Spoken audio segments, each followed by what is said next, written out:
Tidak semua luka itu harus sembuh.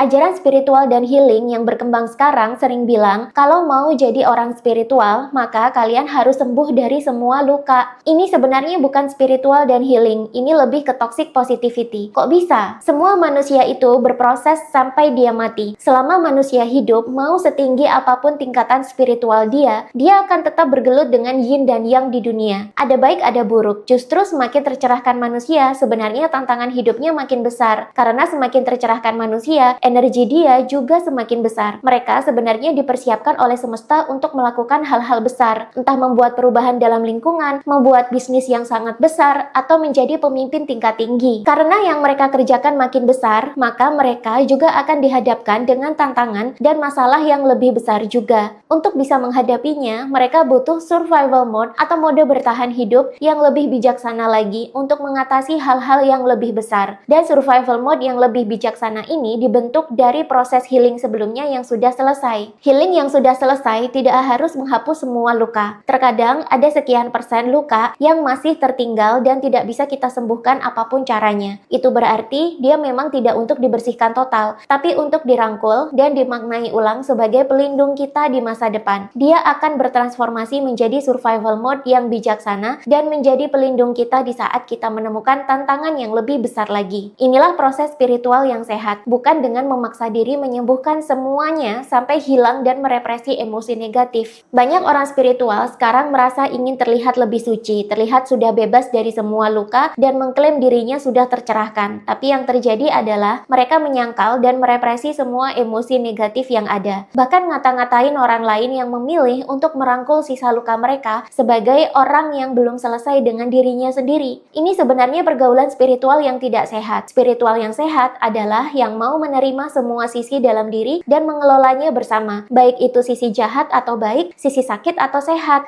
Oh ya, buat kalian yang tertarik untuk penyembuhan lebih dalam, terutama untuk menuntaskan karma-karma leluhur dan trauma antar generasi, di online kelas tanggal 30 Juni besok, kita akan bahas secara mendalam bagaimana sih cara identifikasi trauma antar generasi yang menjadi penyebab karma leluhur dalam keluarga, plus bagaimana cara memutuskan karmanya. Yang mau ikutan, klik link yang ada di bio, pilih tombol online kelas yang judulnya Melebur Karma Leluhur, lalu isi form yang ada di sana. Atau kalian juga bisa daftar manual melalui nomor WhatsApp yang ada di deskripsi.